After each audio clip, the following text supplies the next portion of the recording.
Universal aspirations, especially when impeded and suppressed in their free manifestation, die out, but to return with tenfold power.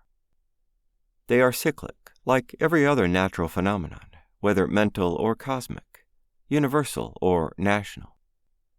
Dam a river in one place, and the water will work its way into another, and break out through it like a torrent.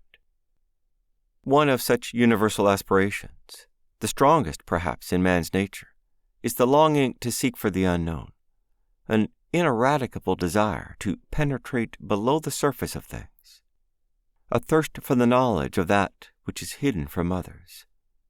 9 children out of 10 will break their toys to see what there is inside. It is an innate feeling and is protean in form.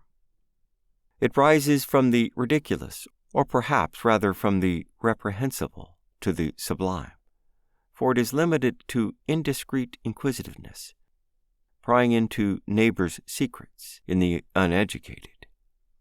And it expands in the cultured into that love for knowledge which ends in leading them to the summits of science, and fills the academies and the royal institutions with learned men. But this pertains to the world of the objective. The man in whom the metaphysical element is stronger than the physical is propelled by this natural aspiration towards the mystical, to that which the materialist is pleased to call superstitious belief in the supernatural. The Church, while encouraging our aspirations after the holy, on strictly theological and orthodox lines, of course, condemns at the same time the human craving after the same, whenever the practical search after it departs from its own lines.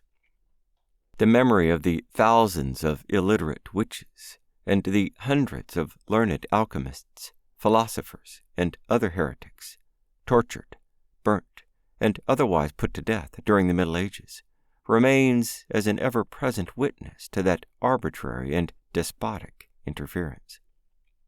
In the present age, both church and science, the blindly believing and the all-denying, are arrayed against the secret sciences, though both church and science believed in and practiced them, especially the Kabalah, at a not very distant period of history.